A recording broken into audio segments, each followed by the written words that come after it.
Welcome to today's webinar. The topic today is seismic displacement limits and seismic design of buildings in RFEM 6. My name is Andreas Hörold. I'm responsible for marketing and public relations in the company Dlubal Software. For instance, the webinars, the technical content of the website, customer projects, and so on. I will be the moderator today, and I will answer your questions together with Thomas Eichner. The presentation will be done by Victor Hidalgo. Yeah, my two colleagues are the main responsible persons for the development of the dynamic add-ons. Yeah, and I wish you a nice webinar from Victor. Then I say something how you can ask questions, at least for the attendees who participate the first time. I switch off my webcam that you can see the full screen. You can press the button with the question mark, then enter your question in that field, press send, and we will receive your question and we will answer you. The other way is to watch the entire webinar and then email your questions to info@dlubal.com. Okay, that's for the moment all from my side. I hand over to Victor. Victor, you can start. So thank you, Andreas, for the introduction. And from my side, also welcome to today's webinar. The content for today is divided in 4 main topics. So the first one is a small introduction to the topic seismic displacement limits for buildings. Second place, we will see how the procedure with building model in our program is, and we will use this building model add-on for the automatic definition of modeling assumptions and results. In third place, we will see what we can get in the program without the add-on building model.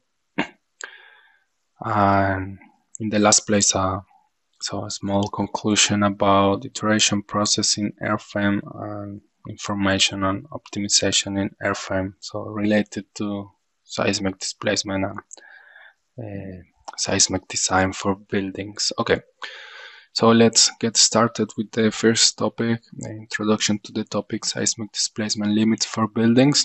So the reference for today will be the Eurocode 8, design of structures for earthquake resistance. So this reference applies for the whole Europe, particularly maybe in countries like Germany or small seismicity countries is not that relevant, but we will make here an exercise or an example in which the seismic displacement is the controlling action or the seismic action. Okay, so I just want to remark that I'm gonna present here several sections from the Eurocode 8, but all the requirements are not exactly what I show here. So what I want to say is that this summary can be understood as a good pre-dimensioning tool, or a first iteration procedure, but further requirements and sections have to be complied according to Eurocode 8. So it is recommended that a full review of the norm should be taken into account. As I say, this is maybe the first steps for these checks. Okay. I'm going to start with 2 sections so that maybe we'll know, but if not, I'm going to explain very quickly. So these are the horizontal elastic response spectrum and the design spectrum. So I made here a quick summary with the equations, and for the elastic we have the base values or the base equations. For the design spectrum we divide by this factor Q. Q is the behavior factor. It's a description of the structure and it depends on material. the utility class and irregularities in general. So it's a good summary of our structure. Exactly. And so the second section, or better, the third section here for the introduction, it's gonna be the displacement calculation according section 4.3.4. So I will start with the part or with the value d sub e, and this is the displacement determined by a linear analysis based on the design response spectrum in accordance with 3225. So this is exactly what we just mentioned here. So this is the displacement using the design spectrum, and what this section tells us is that we have to multiply by q sub d, and this value is normally assumed equal to q. So what we make here, so it's a multiplication of the displacement calculated based on the design spectrum. Yeah. So I prepare here a figure to try to explain why this multiplication has to be carried out. Yeah. And let's assume that the black line is the elastic response of our building or our structure. And of course, we know that at certain point we will have inelastic response in our building. Yeah. So this inelastic response can be described by a model, in this case a bilinear plastic model, or whatever we have here as a model, but we have some inelastic action. Yeah. And the ratio between elastic and inelastic forces can be summarized as this behavior factor Q. Yeah, that's what Q tells us on the axis of force.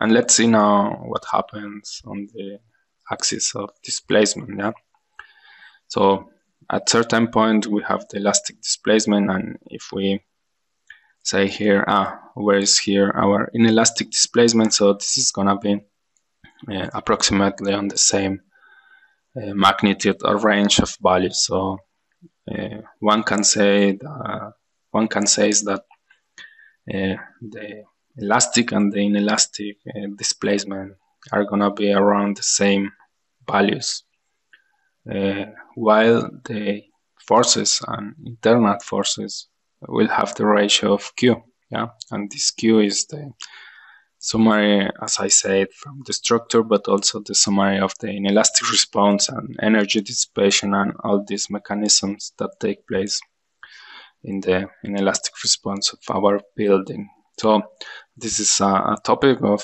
earthquake engineering, so quite advanced topic. Maybe we see here just the sections with a very straightforward procedure, but this is kind of the concept behind it. Yeah. Okay. So maybe if it's not totally clear after the presentation, you can read more about it and try to have this picture as a reference. Okay. Now I jump to the third section here. It's the limits of the so-called interstory drift. So in the first place, here a picture about what's the interstory drift. So it's the relative displacement between the top of the story and the bottom of the story. So we have to control this measure of displacement in each story and not necessarily in overall of the structure.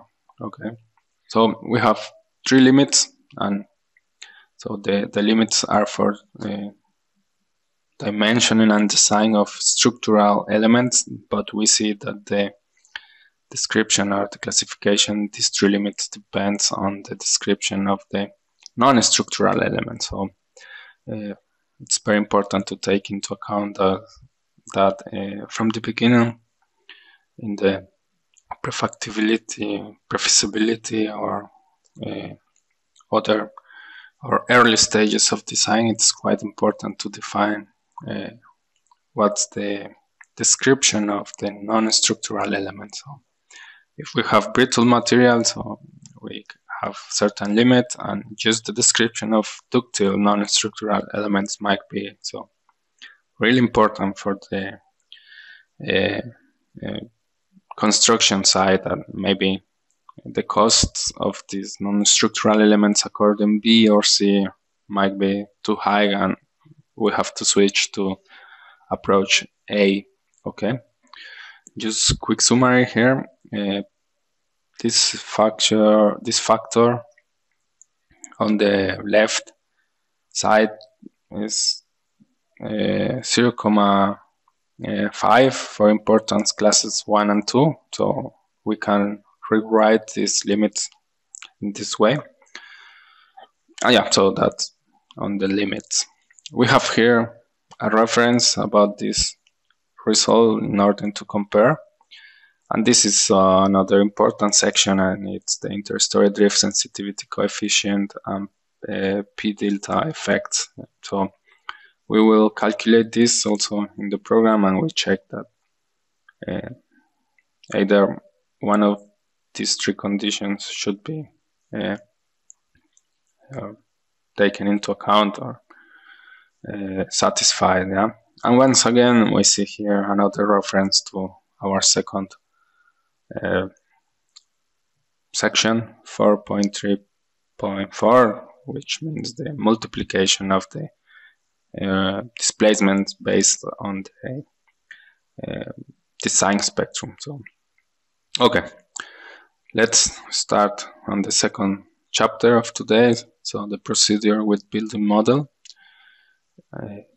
So I have 4 steps and then a couple sub steps. I'm gonna once again present here several sections from the norm, and after that I'm gonna jump in the model. Yeah, so let's check out here 2 sections, 2 important sections. The first one, okay, the first step, model analysis. So based on an available model, we will define a model analysis, and after that a response spectrum analysis. But for this, we want to take into account the stiffness according 4.3.1 and then subsection 7. Yeah? And that's why I started with this figure in the introduction. So this section recommends that the stiffness when the cracking takes place should be taken into account. So, and this cracking takes place in this inelastic response now. So if we say at the red line, it's gonna be the actual response of the building. So at this point we expect some reduction in stiffness, and the recommended value is to half of the corresponding stiffness of the uncracked element for shear and for flexural stiffness. Now for both of them we should consider the half. And another important paragraph or section is the primary and secondary seismic members definition. So secondary members are members not forming part of the seismic action resisting system of the building, but beyond this definition, it's important to say that such elements do not have to comply with sections 5 to 9, which can be very important for detailing in the case of reinforced concrete elements. So the detailing it's way more, or in steel we have additional requirements for buckling or this. No, so this is also very abstract. I'm gonna show a very simple example in the program, and let's take a look for these 2 sections in the program. So I'm gonna start with a description of the building. So we have a very irregular building here. We have jumps in the geometry of the stories, and I did this in purpose to illustrate the concept of irregularities. Just as a quick description, we have here a reinforced concrete building with walls, and one can say very stiff walls. So I'm gonna show them here with visibilities. In the navigator views, we have some predefined visibilities which help us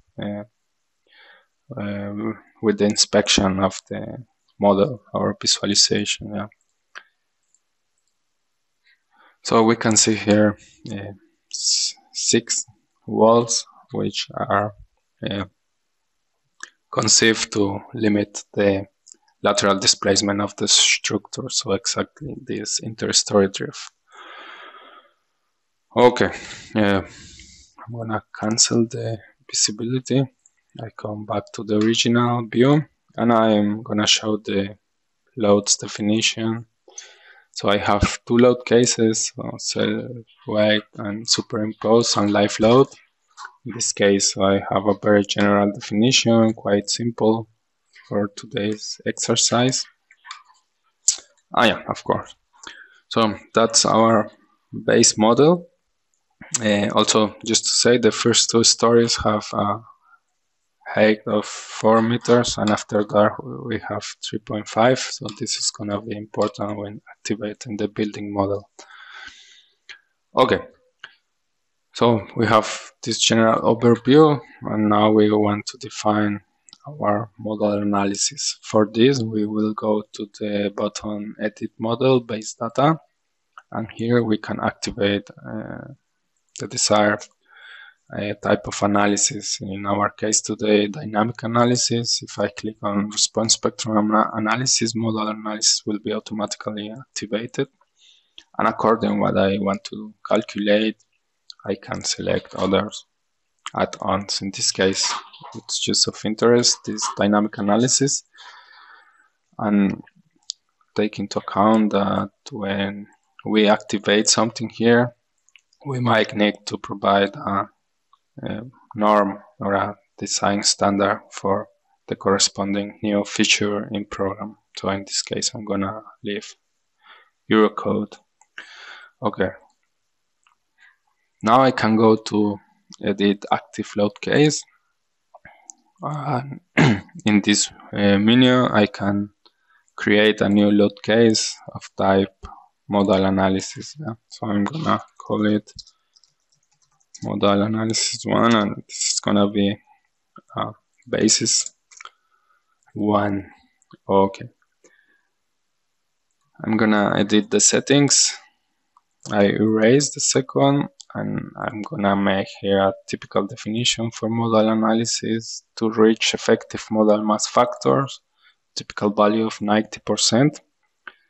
And then we are limited to this method for solving. Yeah. On the mass matrix settings, I'm gonna choose diagonal and a classical building analysis with the 2 horizontal components, and just the theta component, so the torsional component. Okay. Apply OK, and then we have to select a proper import masses only from load case load combination. So each code defines the kind of combination of vertical loads that has to be selected here. I'm gonna show how to do this from scratch. So this means here in base, in the tab base, we can activate our combination wizard and or assistant. And with this, we can automatically generate combinations according to the norm, the selected norm, in this case, Eurocode. Okay. In design situations is the basic definition, and we select here, for example, seismic mass combination. With this, we will get subsequently here in load combination the corresponding factors and multiplication according to the desired design situation. Yeah. Here in assignment, we see a factor of 1 for self-weight and superimpose, and live load with 0,3. So that's according the norm. So that's quite useful in our program. Here we can go back to the model analysis, in the first place apply, and then we have available our combination. Okay, perfect. So after this, I can define a second model analysis, and we are gonna do the following thing. So this is gonna be the basis. In this case, we are not considering any of these two sections. Then we will make a second iteration with just the 4.3.1, and then a second iteration with these two sections. Yeah. Okay, let's do that. So I'm gonna copy this one. Okay, and after copying, I'm gonna change the name to 2. I erase this here, and I prepare in advance a structure modification. Yeah? This is quite a very useful tool in our program, and it's very useful in this case. So I have 2 definitions. I'm gonna show them. So here you can activate what you want to have. In this case, members and surfaces. And for members, I made the following definition. So according the section in the norm, there is a reduction of 50% on the shear and bending stiffness. Okay, and I selected practically so all elements. Okay, I'm gonna copy the section just to have in mind the section or what we are doing. Exactly. So this is the second model analysis, and I'm gonna create a tier 1. And here I'm gonna select the second structure modification. I'm gonna show them. Sorry, in the first structure modification, I forgot to show the surfaces definition. In this case, also a 50% reduction. So this stays the same in the second structure modification. And in the case of members, I have this difference. Yeah, so I have a second definition in the structure modification number 1. I only have 1. I'm gonna show this. The first definition inside the structure modification remains the same. And in the second definition, I try to take into account this section.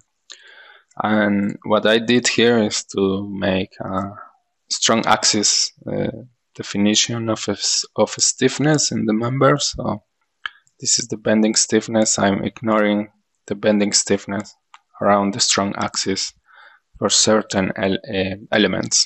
And which elements? These are what we can call secondary beams. Yeah.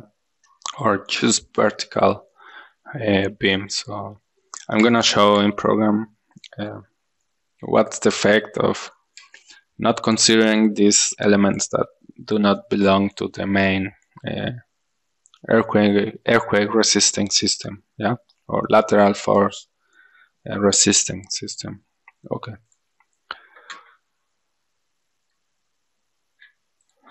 And here I can write the second paragraph. Okay. So we accept this and we can run the model analysis. It takes around 30-40 seconds for each model analysis. So I already did it for today's presentation. I'm gonna show that the definition is exactly as we did before. Yeah. Okay. And we are gonna take a look on the model analysis results. Yeah? So here on the table, we can go to model analysis, natural frequencies, and we see for our iteration number 1, a natural period of 0.9 and 0.7 6. Okay. If I change to the second iteration, so the stiffness reduction, we will see a huge change in the structure, so from 0.92 to 1.24. It's a quite big difference, and it's very important to always keep in mind this requirement about stiffness. So it's a typical or classical assumption in earthquake analysis, and here we can see how different this is. No? And this is quite different approach in comparison to design just for vertical load. No, we don't do this normally in the vertical load. Okay. Model analysis. Number 3. Here we have the consideration of the second elements, or the not consideration of second elements. So in this case, we add that the secondary beams. Yeah, I'm gonna show them here. Members, cross section. Okay, so I'm saying that all these secondary beams will not have a flexural stiffness around the strong axis. So in order to avoid their participation in the lateral stiffness, as we expect, these contributions shouldn't be that big. Yeah, they do not connect to any column. Yeah, we don't have any system. Yeah, there is no frame, and we can see that the result remains almost the same, just small change on decimal places. Yeah. Okay, so after this, I'm gonna work with the load case 5. Yeah, this is gonna be our reference, and just here, just to show you how you can inspect model analysis results. So quite important table here, effective model analysis masses. You can see here, for example, if you want to display the deformed shape of a particular mode, you can see here, maybe in this drop-down menu, you can select what you want to display. Okay. Also important, the factor for effective model mass here. I selected this geometry to show a very particular effect when we have irregularities and when we also have a very stiff element such as walls, or the so-called shear walls with frames. Yeah, this interaction plus the irregularities create this particular condition where the fundamental mode has a participation of 50%. Around 50% is quite low, or relatively low. We are used to see here maybe 70 or 80%, and with particular conditions in geometry, we can see that the second order modes are quite important in the response of our building. Yeah. Okay, just wanted to show this. So now I want to define a response spectrum, yeah, according to the content in the presentation. Okay, here. After doing this model analysis and this stiffness and primary and secondary definition, so we can make the definition of the horizontal elastic response spectrum and design spectrum. And here it's important to make a definition of the behavior factor. The behavior factor is defined or specified in section 5.2.2.2. So I recommend a review of this section, a full review. And in this case, for our concrete structure, I made a definition. Yeah. How this works is that according the location and according the norm in the for a particular country, it is defined which ductility class or which kind of requirements I do have to fulfill for this particular place. No, for example, in Italy, high seismicity, I have to select a structure that fulfills particular requirements. So this is provided by the norm. Yeah, because of time, I cannot make a full explanation on this. But let's assume that according to the location of this building, I have to use ductility of type middle class ductility. And based on the description of our system, we have a dual system, couple wall system, and this is the base definition for our behavior factor. Yeah? And as we see here in the title, it's for systems that are regular in elevation. So I can calculate the first or the basic value of the behavior factor, and after that I have to check for irregularities. In this case, the building is irregular. As I say, I recommend that you check out after the presentation the section in detail, but here a definition. So Eurocode formulates a reduction of the 20% of the behavior factor if irregularities take place in the building. So that's why I get this 2.88, okay? And I'm gonna make a definition based on this, on the program. Okay, so I jump in the model again, and I'm gonna make this definition. So I changed the analysis type. Oh, sorry, I copy. I'm gonna do this again. I'm gonna create a new load case, and I say, okay, response spectrum. And I'm gonna make this with a behavior factor of 2.88. Okay. On the definition or on the settings, it's important to select here the model combination method. I'm gonna leave it by default, and maybe here absolute sum. It's not that relevant for today, but just keep it in mind. Yeah. And the model analysis it requires. So we are gonna use our load case 5, our final iteration, let's say.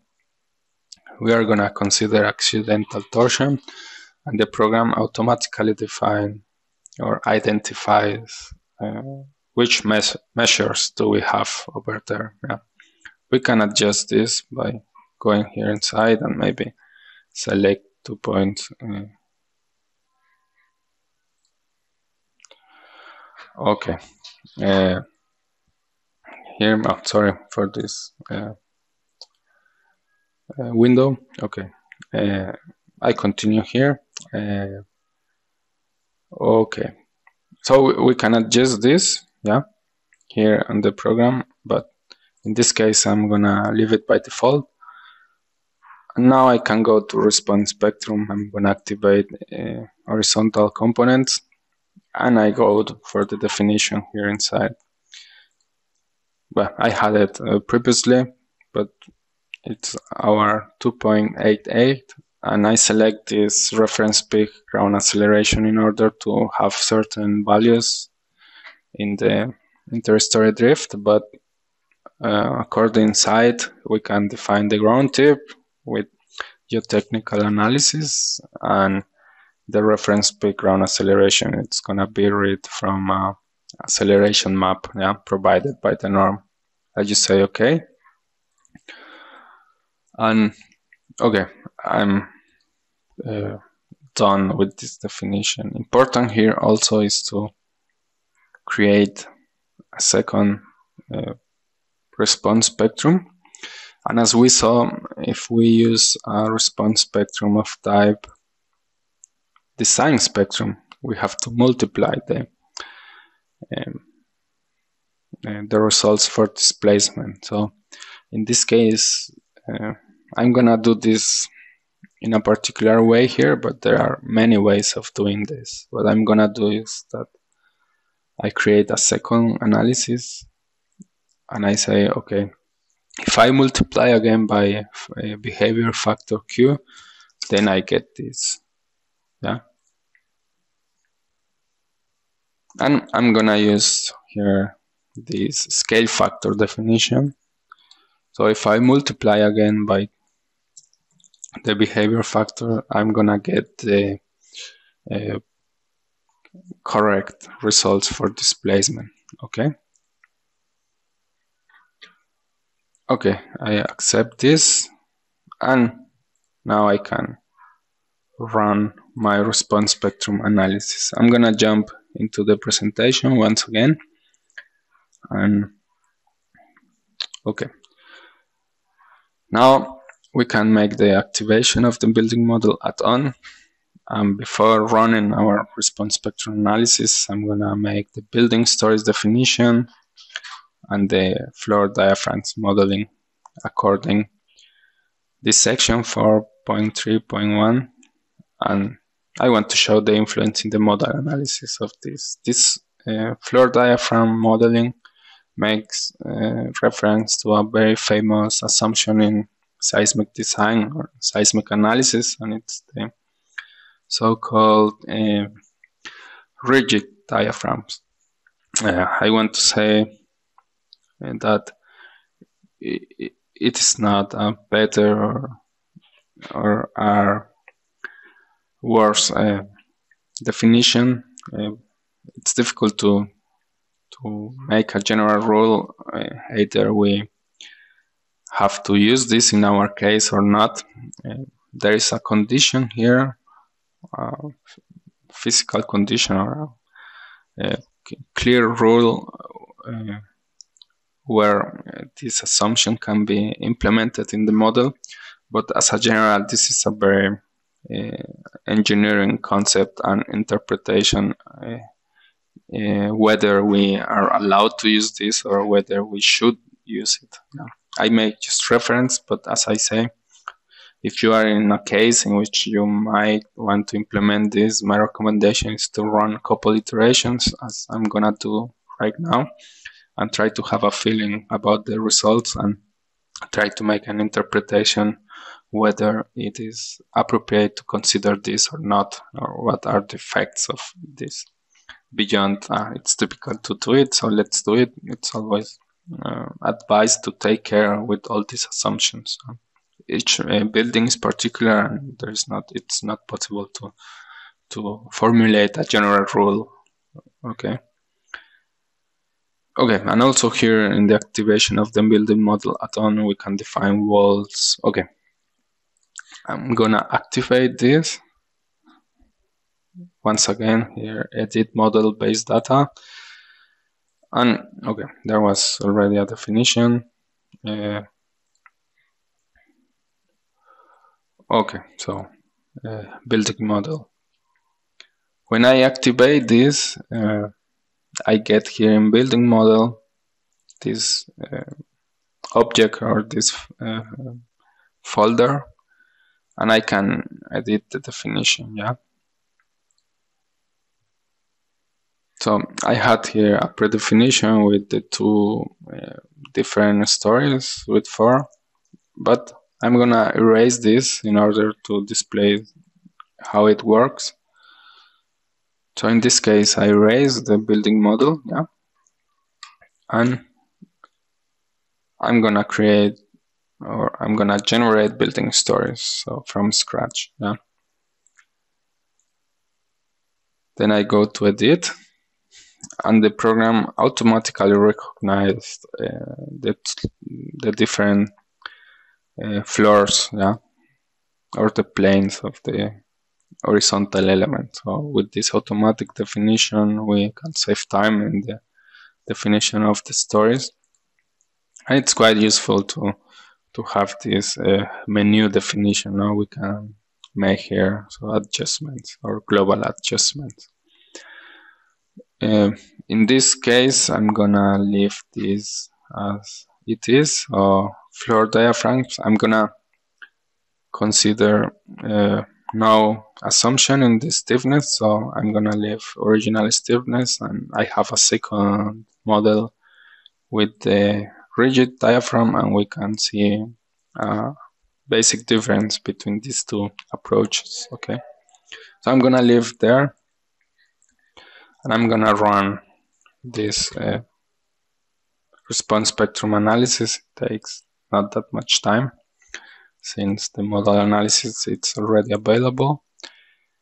Okay, here we can see like the progress bar and always an estimation about the remaining time.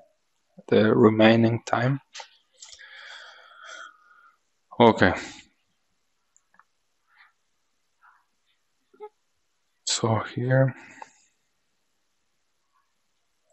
okay, here I have the same model so far, but with a model definition of rigid diaphragm. Yeah, I want to show this for comparison purposes, so I'm gonna use window, tile vertically, and then I'm gonna close our first model. Okay, and then once again I'm gonna go here for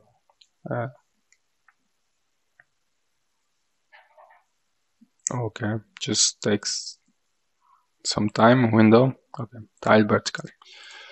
Okay, so we have on the left the results for the model without rigid diaphragm, and in this case I want to display once again the results for modal analysis, and in this case I'm gonna use this result for masses. Yeah, what we see here is that according to here the mesh settings, yeah, we have some mesh settings on the program,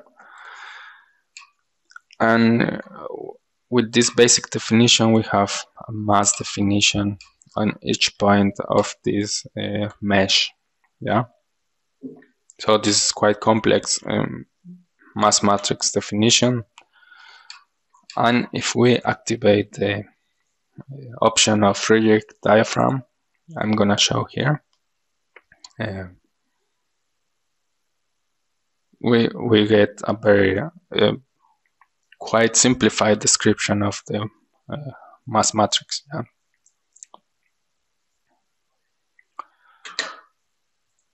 So in the first place I want to show you the definition in the building model add-on. So in this case I have the same definition, but I selected all stories and I created or selected the rigid diaphragm, yeah, floor diaphragm as rigid. Okay, I already ran the analysis just to save time, and in the same way I'm gonna look for the results of the modal analysis iteration number 3. In this case, once again the masses definition, and we see a huge difference on the masses definition. Now in this case we have what we call lumped mass definition on the center of the element, yeah, or of the floor. So this helps a lot in the analysis time for this model. No? Okay, once again it's important to keep in mind that this has to be analyzed whether it's better the option on the right or on the left. There is no general rule for this. Okay, I'm gonna jump on the model on the left and I'm gonna show something. It's the walls definition. So I'm gonna make a new shear wall definition. There is already one, and this is quite versatile because I only have to select the surfaces and the program it's gonna recognize the geometry of the wall. So I'm gonna select this wall, so I select simply all the surfaces, and the program is gonna recognize the cross-section dimensions and also the floors definition, and with this I can have integrated results for the areas, because for design we need the results in form of a member, no? Exactly. So this is quite versatile and useful for a quick definition. Okay. Okay, I have to delete results after creating a wall, and we see here an internal element that it's gonna integrate the results for all these areas. Okay. Okay, at this point I'm gonna close this model, and I'm gonna stay in the reject diaphragm model for the last part of this section. Okay, I come back here. We activated our building model add-on, and now we have to check the requirements for the limitation of interstory drift. So according the floor definition, I made here the multiplication, yeah, and our limit is gonna be 35 millimeters. Yeah? I'm gonna select brittle materials for non-structural elements, and in the first place I have to check the requirement of P delta effects. Yeah. Okay, and finally we can provide, or we can deliver the results for design. Okay. So here, important, if we are gonna check displacement results, remember we have to use the multiplied displacement from the response spectrum. Yeah. So in this case, once again, I have to use the response spectrum analysis definition with the scale factor. Now, quite important since the beginning of today's presentation. Okay, I'm gonna run this analysis. Oh, sorry. Here.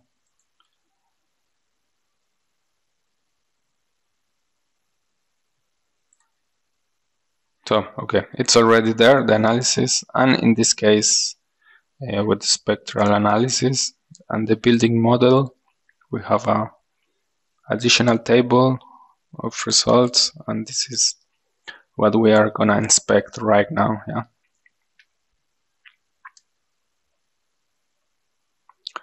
And this is the entry results by stories. In results by story, we have this group of tables with quite important quantities, so centers of mass and rigidity. So particularly the calculation of center of rigidity is quite particular. We have to take into account the shear walls and the particular stiffness of each column. So this is a very good result or summary for our structure.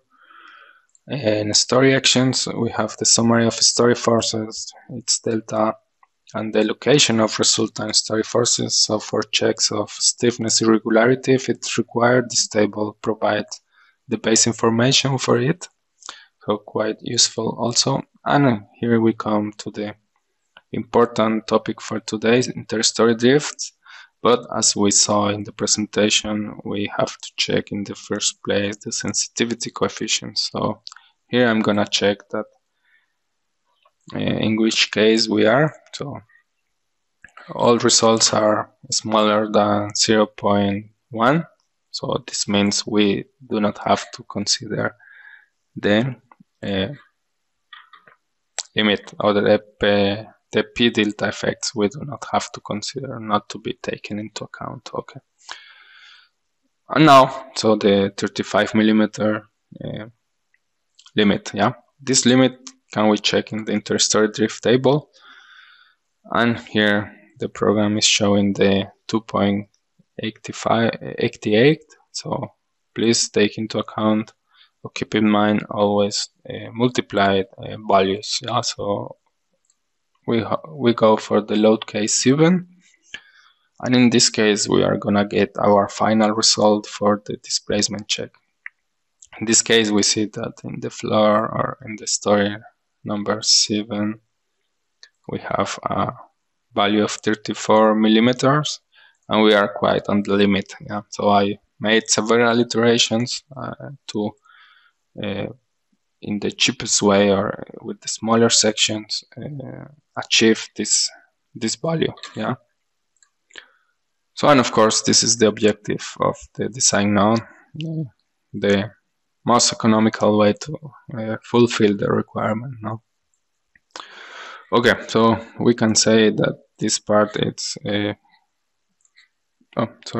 here. So this part it's done, and after this we can see how we provide the design add-ons with the information for design. No? In this case, I already did it, so we can activate the concrete design add-on, and in accordance to this, we can create additional design situation. In this case, seismic, or in this case, permanent and transit. Important is that when we have seismic and we want to consider response spectrum results or response spectrum analysis results, we have to use a result combination. Otherwise, we cannot consider these results. So in result combination, we get 2 because we have 2 response spectrum analysis. And after this, I can go to the table design or concrete design and make the definition. I'm gonna make here input data, so we can select what we want to do.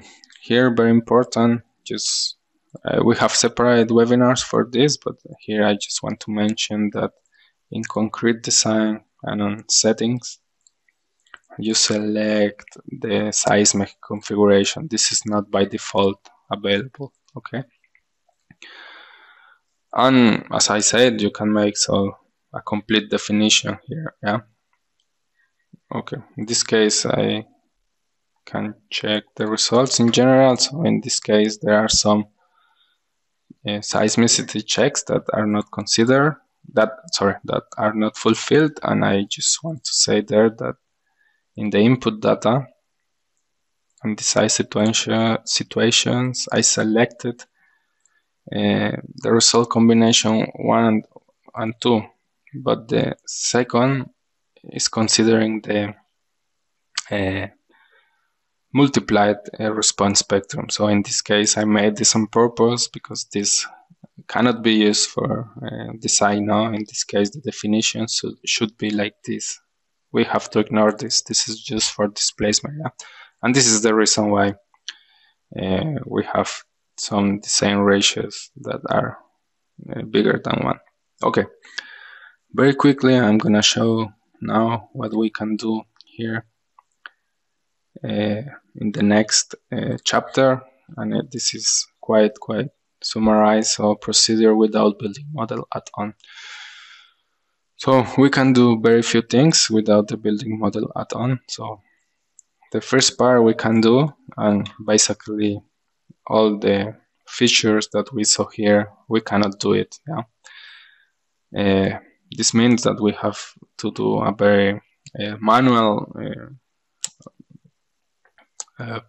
procedure. So, for example, exporting to Excel and then making calculation by hand. I mean, in a software, but manually making all the definitions. So, the only quantity that can be generated without building model add-on are the story forces. Yeah, and for this you have to make the following, and this is, so I created a result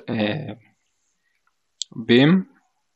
This result beam has no influence on the stiffness or of the building or of the structure, so it's gonna be ignored, and this works as a integration element. Yeah, so I selected here integrate stresses and forces from listed objects, And on each floor, I selected the walls. Yeah, in the first floor, so all the walls for the first floor, and then all members, or in this case, all columns for the first floor. Yeah. And by doing this, I can integrate the results on each floor, yeah, for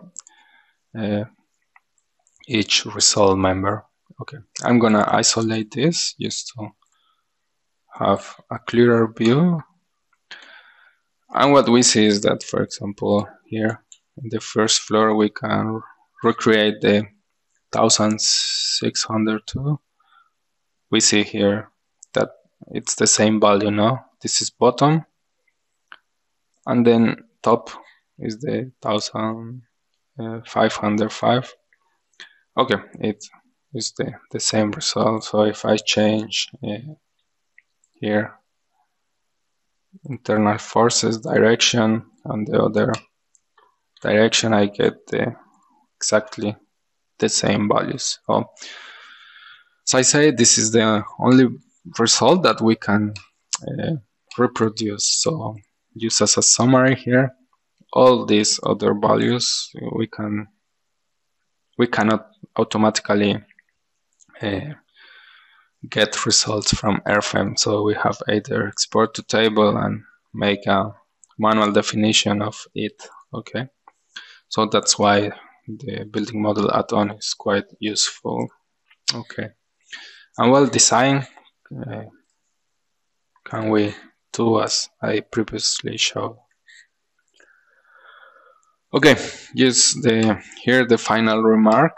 So, and as a general conclusion, so our hint for optimization process and iteration process. So I always mention that for the model analysis, we have to make maybe 1, 2, 3 iterations to have a sense of results. Yeah, also integrated with the assumption in the building model add-on. And also, for example, the 2 results for the response spectrum. As we have an example here, after this we have to make a design, and if we do not fulfill something here, we have to go back to change probably dimensions in the elements and go back to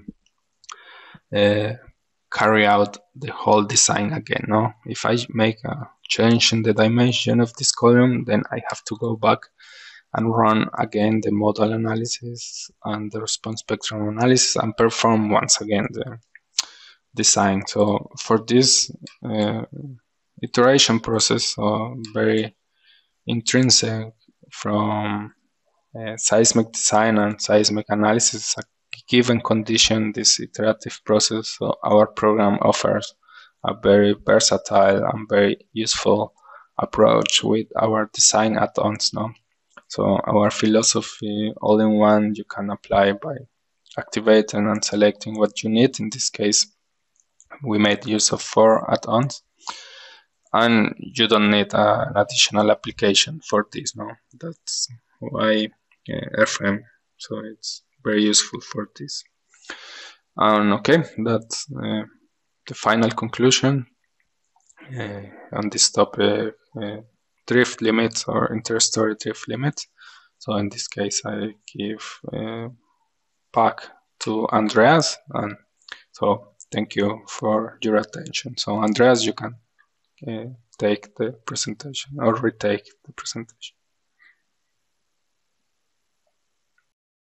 Thank you, Victor, for your nice presentation. Yeah, at the end, I have an additional hint for you to our online courses. You can book them.